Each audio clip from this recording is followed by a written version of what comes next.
file edits in Google Workspace. One of the biggest fears we encounter when we introduce people to the collaborative world of working in Google Workspace is the understandable fear that their hard work is going to be exposed to the edits of others. It's a legitimate fear, but Google has your back with a number of handy features that help you not only recover work that has been edited, but potentially protect your work from unwanted edits in the first place. Let's take a look at how to recover your work. In my document, I can see that someone has gone to town making edits and changing fonts, including some questionable design changes. Tracing and correcting the edits is going to take me forever. Not with version history. Access version history from above the toolbar or the file dropdown in all Google files. Google will show you the time and dates of all the changes to the document. Ever. Tracing down through the versions, you can see who edited and what edits they made, outlined in a corresponding colour. I can select my most recent version and restore it in its entirety. Now, we don't want to have to recover our work every time we share working files. So, there are some steps that we can take to prevent this from happening again. Let's explore these, starting with setting the right permissions. Once your document is ready to share with collaborators, click the Share button to assign permission levels on an individual basis.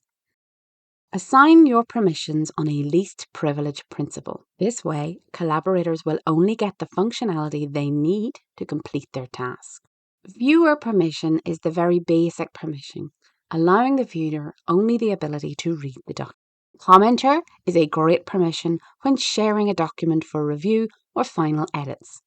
The user can comment on the document, but the elements of the document remain unchanged. Editor is the top level permission. Only assign this permission when your collaborator needs to edit the document. Lock up general access.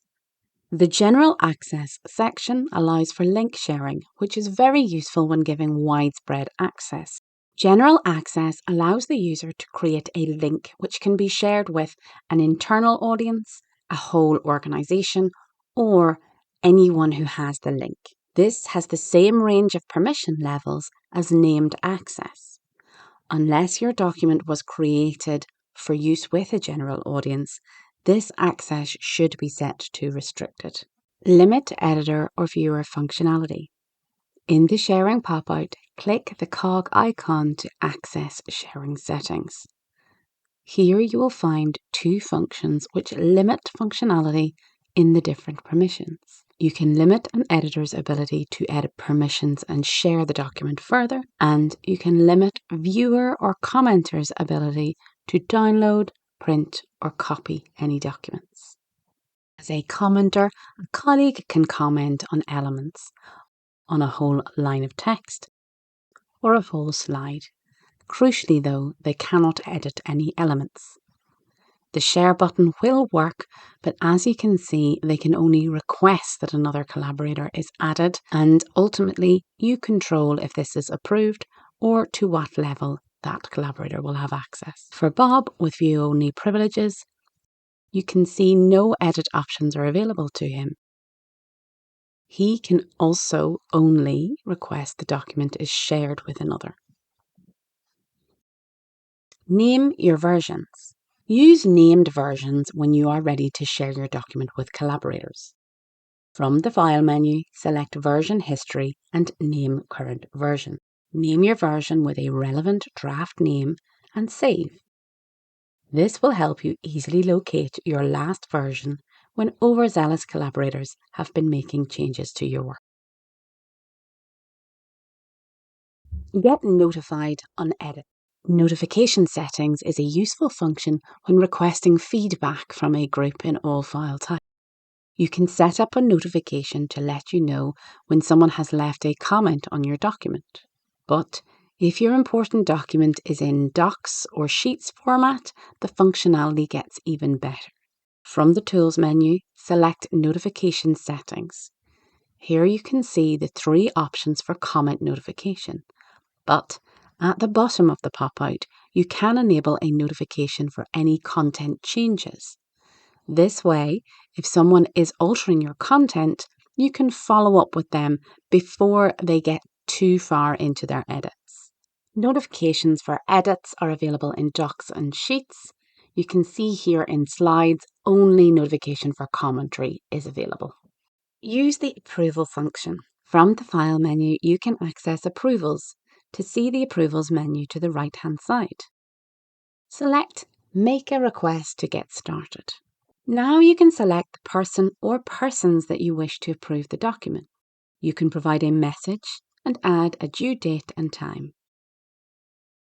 Next, you can select to limit the approver's ability to edit the file, to curtail any rogue editing whilst a group is reviewing. Lastly, you can lock the document before sending the approval. This provides a barrier to editing as the document is locked and only an editor can take the steps to unlock the document. If your collaborators are in the document, they will see the yellow Pending Approval banner and can see the details of the approval, such as who is approving and when the process is due to finish. They can click through the document, but like a viewer, they will have no editing functionality. Once the document is approved, the owner will be notified and the yellow banner shows the approval status. You can see the document remains locked, and as an editor, you can unlock the file to complete any further edits. I would highly recommend that when your documents are complete and approved, you revisit your permissions and ensure to reduce any permission levels that are no longer required.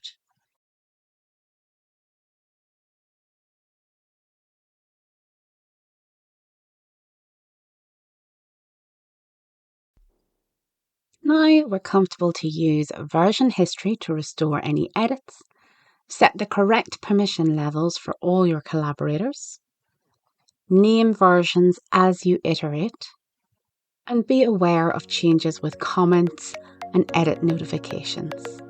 And lastly, prevent post-approval edits with the approval function and always work to least possible privilege. Let us know how you get on with locking down and safely collaborating on your documents. And until next week, see you then.